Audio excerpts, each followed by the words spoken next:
Buonasera, alle principali notizie. A Catania tenta di abusare di una donna a Cibali, arrestato mentre fuggiva. I carabinieri intervenuti per evitare che l'uomo venisse accerchiato e aggredito dai residenti del quartiere. Baby gang in azione a Catania, piazza Federico II di Svevia. Una testimone che ha chiamato la polizia e racconta l'aggressione a una sedicenne. La schiaffeggiava, dice, e poi è scappato. A Catania la famiglia di Matteo Patti, l'uomo investito da un pirata della strada, vive ore di angoscia, la disperazione della moglie che dice non si lascia così una persona. A Siracusa l'incendio nello stabilimento La Fenice Patching a Pachino. L'imprenditore è già al lavoro per ripartire. La procura apre un'inchiesta che non esclude l'ipotesi dolosa. Privatizzazione degli aeroporti di Catania e Comiso. Il ministro Urso, entro la fine dell'anno la selezione dell'acquirente delle quote di maggioranza dei due scali. Crisi idrica, la procura di Agrigento richiama le autorità, l'acqua è un bene pubblico essenziale. Il procuratore di Leo avverte che forniture non autorizzate possono diventare reato e mettere a rischio la salute pubblica. Calcio, pari senza reti del Catania sul campo dell'Ecco, rossazzurri in leggero vantaggio in vista del ritorno di mercoledì al Massimino. Basterà un altro pareggio per volare in semifinale play-off. Serie B, crollo Palermo a Catanzaro nell'andata della semifinale play-off. Ai rosanero servirà un'impresa al ritorno per ribaltare il risultato e conquistare la finale.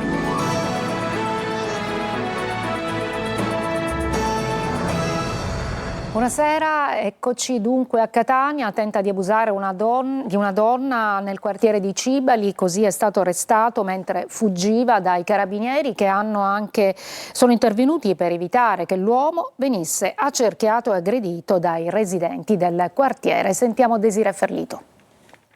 Ha fatto irruzione in casa di una donna mentre era sola, aggredendola e tentando di violentarla. Attimi di terrore nel quartiere Cibali di Catania, dove una 29enne è riuscita a lanciare l'allarme al 112 durante l'aggressione. I carabinieri arrivati in pochi minuti nell'abitazione hanno raccolto il racconto shock della vittima e dei residenti richiamati dalle urla provenienti dalla casa. Secondo la ricostruzione degli investigatori, l'aggressore, un 48enne catanese, si sarebbe introdotto abusivamente nell'appartamento per poi aggredire la donna a sfondo sessuale, per poi fuggire dopo la chiamata della donna al 112. I militari lo hanno rintracciato poco dopo, ancora nelle vicinanze del luogo dei fatti, registrando momenti di forte tensione durante il fermo. Alcuni cittadini, infatti, appresa la notizia dell'aggressione, hanno circondato il 48enne, manifestando la volontà di un linciaggio. I carabinieri hanno dovuto proteggerlo dalla folla e metterlo in sicurezza prima di trasferirlo in caserma. Per lui è quindi scattato l'arresto in flagranza con le accuse di tentata violenza sessuale e violazione di domicilio. Ora si trova a disposizione dell'autorità giudiziaria. Restiamo a Catania, dove allarme nella zona del Castello Ursino perché è in azione anche Baby Gang.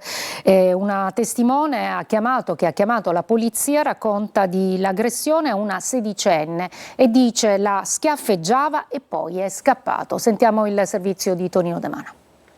Ho visto questo ragazzo, che la schiaffeggiava da lontano e poi subito se n'è scappato. Mi hanno detto dell'identikit, io ho parlato con la ragazza, ho detto ma com'era? Dimmi l'identikit, dice aveva capelli lunghi, all'indietro, lisci.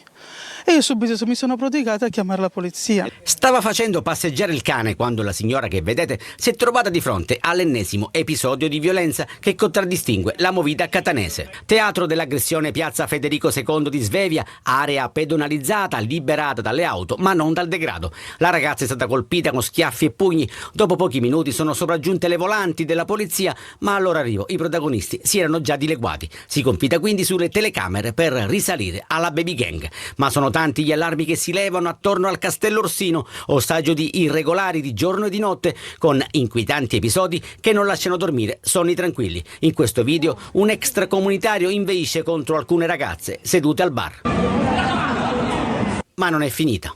ho lasciato per qualche secondo il portone di casa aperto e mi sono trovata 2 ragazze che si stavano drogando proprio sulle scale di casa mia. C'è di più e di peggio. Con un ragazzo che ha tentato di importunarmi. Fortuna è stata che c'era una persona che mi conosceva, che mi ha subito in qualche modo ha cercato di distrarlo e mi ha in qualche modo evitato il peggio. Devo dire che quando vedo dei vigili urbani mi emoziono, mi commuovo, perché devo dire che purtroppo avviene molto raramente. Mi ritrovo spesso qui a passeggiare con il mio cane e non vedo una pattuglia, non vedo controlli. Lo abbiamo detto e lo ripetiamo, servono controlli ed un presidio fisso, specie nel fine settimana quando la movida sfocia in intollerabili episodi di violenza.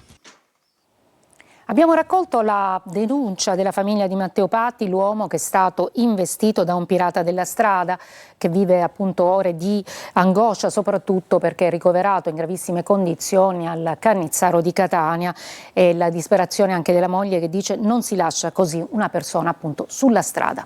Eva Spampinato. Attendo, siamo vicino a lui, speriamo che lui regga. C'è una famiglia sospesa nel dolore, aggrappata a una speranza che con il passare delle ore diventa sempre più fragile. Matteo Patti è ancora ricoverato in condizioni gravissime all'ospedale Cannizzaro di Catania dopo essere stato investito da un pirata della strada di cui ancora non si conosce il volto. Lo devo dire, è un animale, perché non si lascia una persona così per la strada. Ha multiple fratture, ha fratture anche facciali, ha il midollo osseo, ha un braccio rotto, una gamba rotta, un polso. Il problema sono gli organi.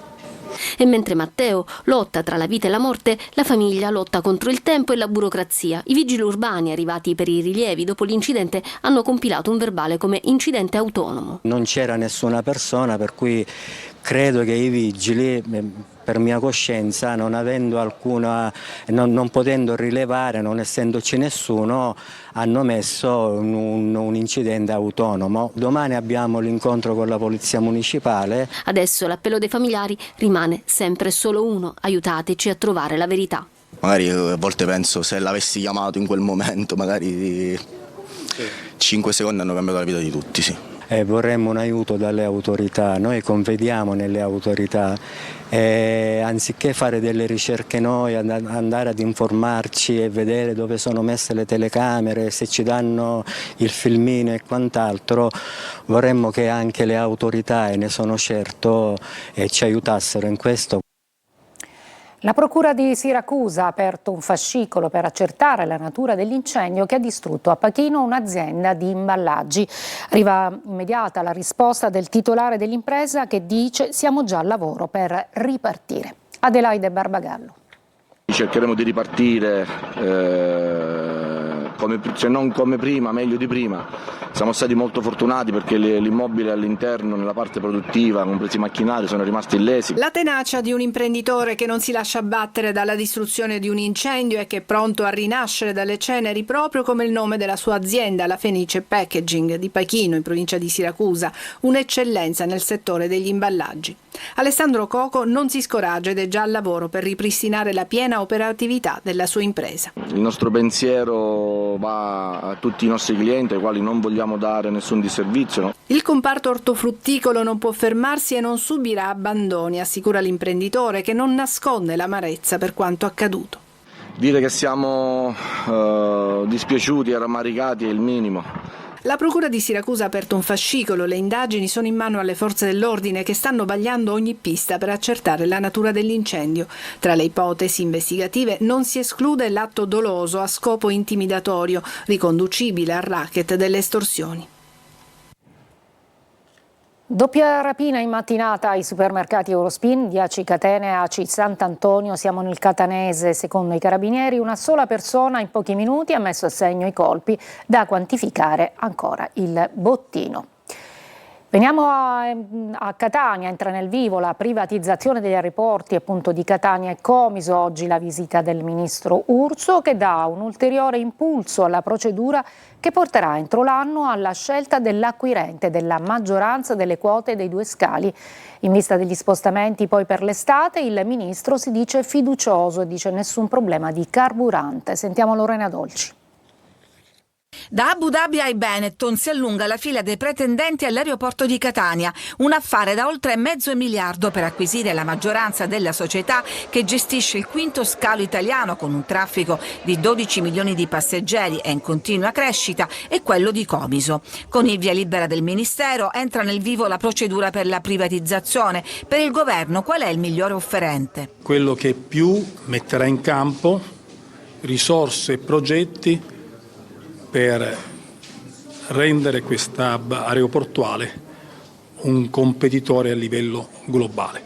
Nonostante i conflitti che interferiscono con le rotte del greggio, il ministro si dice fiducioso. Riteniamo che il carburante sarà sufficiente per garantire il trasporto aereo nel nostro paese e che questo sarà per la Sicilia, per il nostro paese, un anno di crescita. Il futuro partner sarà chiamato anche a sostenere un piano infrastrutturale ambizioso, 340 milioni di euro che includono l'interramento della linea ferroviaria per permettere la costruzione di una nuova pista di volo più lunga. Il Terminal Morandi sta per essere completamente demolito, quindi stiamo completando la demolizione, abbiamo già l'approvazione per tutti i nuovi progetti e quindi per la realizzazione del nuovo Terminal B. Senza contare il necessario impulso alle infrastrutture della città. Ho chiesto già un appuntamento col Presidente della Regione perché si trovi un'alternativa alla tangenziale, visto che non può essere realizzata la terza corsia. Nello stesso tempo altre opere devono essere terminate quali la metropolitana. Entro giugno la manifestazione di interesse, poi la fase politica con i soci che dovranno scegliere se vendere o meno le proprie quote. La procedura dovrebbe concludersi entro l'anno. La crisi idrica che sempre attanaglia la provincia di Agrigento, ora la procura invece richiama le autorità e dice l'acqua è un bene pubblico essenziale. Il procuratore di Leo avverte forniture non autorizzate possono diventare reato e mettere a rischio la salute pubblica. Sentiamo Davide Sardo. Acqua pubblica, salute a rischio e possibili reati. La Procura di Agrigento interviene con parole durissime sulle polemiche che stanno infiammando Canicattì e altri comuni della provincia di Agrigento per l'emergenza idrica. Il procuratore Giovanni Di Leo richiama tutte le autorità coinvolte al massimo impegno per garantire il servizio idrico integrato nel rispetto delle regole e della sicurezza sanitaria. L'acqua è un bene pubblico essenziale e appartiene allo Stato, scrive il magistrato. Per questo l'acqua destinata ai cittadini deve essere controllata, certificata e potabile. La Procura lancia anche un avvertimento preciso: ogni fornitura o distribuzione non autorizzata fuori dai canali ufficiali può configurare reati e, in caso di acqua non salubre, mettere seriamente a rischio la salute pubblica. Di Leo punta poi l'attenzione sulle situazioni urbanistiche irregolari e sugli abusi edilizi tollerati nel tempo, condizioni che secondo il procuratore non possono giustificare deroghe ai controlli sulla qualità dell'acqua. Infine, il monito conclusivo, che ha il dovere di vigilare, potrebbe essere chiamato a rispondere di eventuali omissioni. A Catania i vigili del fuoco sono intervenuti e hanno spento un incendio divampato in un edificio in via San Gregorio. Le squadre hanno messo in salvo anche 2 persone che si trovavano nel palazzo e sono state affidate al 118. Le cause dell'incendio sono ancora in corso di accertamento.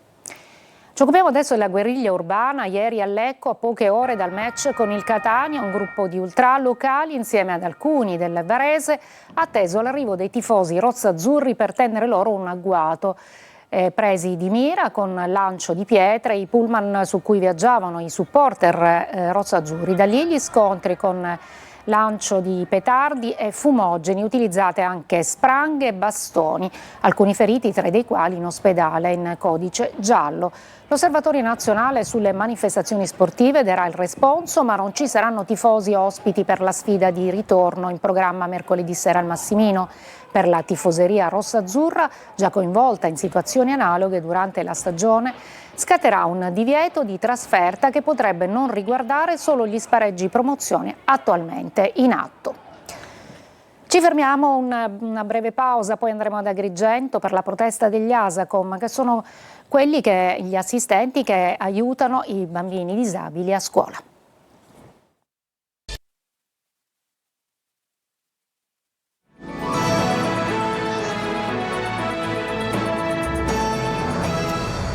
Ad Agrigento gli ASACOM, che sono gli assistenti all'autonomia e alla comunicazione per i bambini disabili nelle scuole, oggi sono scesi in piazza davanti alla prefettura alla protesta, che è una protesta anche nazionale indetta dall'Unione dei sindacati di base, proprio contro il precariato e il lavoro senza tutele, chiesti diritti, stabilità e riconoscimento professionale. Sentiamo Davide Sardo.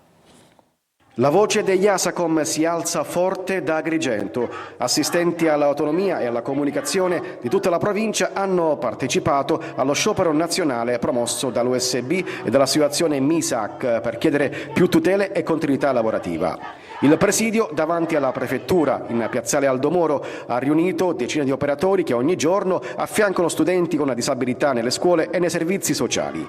Al centro della protesta il precariato, i contratti atipici, le retribuzioni insufficienti e lo stop al lavoro nei mesi estivi. Non veniamo pagati se la scuola è chiusa, se il bambino è assente non abbiamo nessuna tutela, quindi dobbiamo sperare ogni mese di avere una copertura totale e di sperare a uno stipendio degno. Tra le richieste anche la gestione diretta dei servizi ed il riconoscimento professionale della categoria. Una delegazione ha incontrato il prefetto consegnando un documento con tutte le richieste del settore. Io sono uno psicologo di formazione e lavoro come ASACOM e lo faccio molto volentieri, però è normale che vada cercando altre occasioni di lavoro se non sono stabilizzato. Se fossi stabilizzato probabilmente non cercherei altre occasioni di lavoro e questo garantirebbe ancora di più continuità di intervento all'utente che io seguo e agli utenti che potrò seguire in futuro. Noi genitori chiediamo l'internalizzazione di questa figura fondamentale che ha il controllo educativo ed emotivo dei nostri figli e che purtroppo è penalizzata e quindi anche i nostri figli giustamente vengono penalizzati allo stesso modo. Gli ASACOM chiedono adesso risposte concrete e maggiori garanzie per il futuro del loro lavoro. A Ragusa le opere di Giorgio De Chirico tornano in Sicilia con la monografica Il Sole della Metafisica. Al Museo d'Arte Contemporanea di Scicli è possibile ammirare l'immaginario con la Sicilia in una connessione felice tra pittura, fotografia e barocco. Sentiamo Veronica Barbarino. Dopo oltre 20 anni, la visione enigmatica di Giorgio De Chirico torna in Sicilia. Fino al 1 novembre, infatti, il Museo d'Arte Contemporanea del Carmine di Scicli ospiterà più di 40 opere del maestro in dialogo con 16 fotografie di importanti artisti siciliani nella mostra Il Sole della Metafisica. L'esposizione rivela il legame profondo tra De Chirico e l'isola, terra capace di alimentare la sua immaginazione e la sua fascinazione per la Magna Grecia. Un viaggio visivo che attraversa la sua fase barocca, dove il tempo sembra sospeso e lo spazio si carica di mistero. È un dialogo anche con la Sicilia, con il barocco siciliano e il barocco di De Chirico, con le piazze d'Italia, per esempio la piazza di Scicli col suo monumento, è un dialogo anche con la Magna Grecia, la Sicilia e la Grecia dove De Chirico è nato, con la classicità e con l'idea di pittura enigmatica che De Chirico poteva tranquillamente ritrovare nelle strade di questa splendida città siciliana. A dialogare con i suoi dipinti gli scatti di Leone, Chiaramonte, Ninfa e Rotoletti. 4 sguardi contemporanei che ritrovano nelle architetture barocche, nelle piazze silenziose e nella luce abbagliante della Sicilia la stessa tensione metafisica. Pittura e fotografia quindi si fondono così in un unico racconto, dove realtà e sogno si sfiorano continuamente. La pagina dello sport con il calcio, il Catania che pareggia a Lecco, mentre invece il Palermo perde a Catanzaro, tutte e due impegnate nei play-off.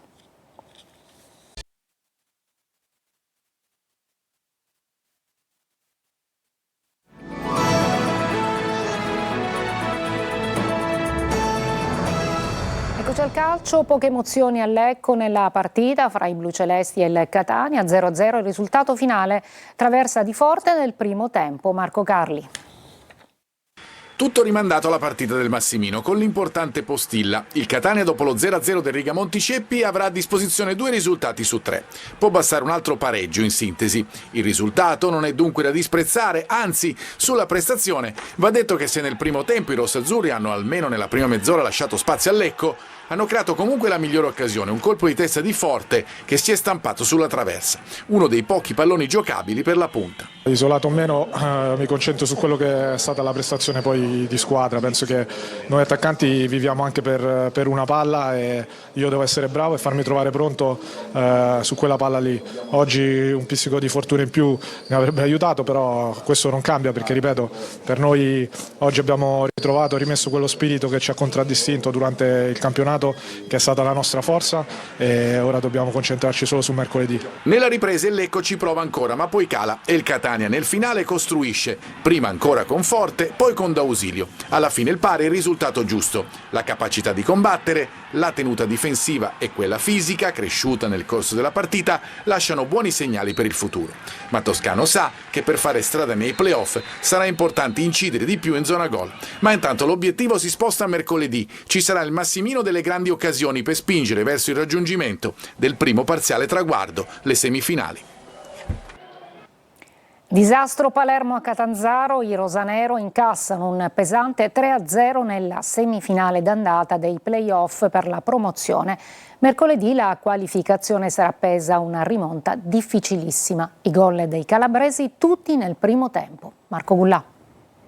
Una disfatta, un Palermo irriconoscibile, piatto e senza idee viene umiliato dal Catanzaro nell'andata della semifinale playoff. Al Ceravolo la squadra di Aquilani vince con un netto 3-0, mettendo una seria ipoteca sul ritorno e sulla qualificazione alla finale. Una prestazione imbarazzante quella offerta dai rosanero, molli, remissivi e senza idee. Il Catanzaro ha vinto e forse il 3-0, per quello visto in campo, sta pure stretto ai calabresi, che hanno sfiorato in un paio di circostanze il poker. Servirà un miracolo al Palermo mercoledì nel match di ritorno al Barbera, rosanero che dovranno vincere con 3 gol di scarto. La rete dopo 50 secondi di Iemmello è stata quasi decisiva, un gol a freddo che ha probabilmente cambiato immediatamente l'inerzia del match e i piani del Palermo. Poi al 15° ancora Iemmello di testa e palla in rete. Inizialmente il gol viene annullato per offside, poi rettifica del VAR e Ceravolo in estasi. Il Palermo non esiste, sbatte contro il muro calabrese. Ceccaroni al 40° va ad un passo dal riaprirla, ma la palla esce di poco e allora, nell'azione successiva, Liberali firma il tris. Il 19enne ubriaca proprio Ceccaroni in aria e batte Joronen con un mancino angolato. 3-0. Un film horror per il Palermo che nella ripresa non cambia atteggiamento. I cambi di Inzaghi non sortiscono effetti. La squadra di Aquilani continua a martellare i rosa. Gli uomini appunto di Inzaghi non danno l'idea di poter reagire. I minuti scorrono, i siciliani nervosi e impacciati non mettono insieme neanche 2 passaggi di fila. A 4 dalla fine il Catanzaro, ad un passo dal poker, Joronen dice no a Frosinini. Al 94° traversa di Rui Modesto. Il gol avrebbe potuto dare fiducia in vista del ritorno che potrebbe chiudere nel peggiore dei modi la stagione rosanero. È stata una partita sbagliata in toto, purtroppo. Dobbiamo tornare a casa con le orecchie basse e crederci, perché se abbiamo preso 3 gol in un tempo davanti al nostro pubblico mercoledì dobbiamo fare una grande gara e speriamo ci sia una bolgia e dobbiamo crederci, perché questa squadra ha dimostrato in casa che può ribaltare qualsiasi risultato. È tutto per questa edizione, grazie per l'ascolto e buona serata.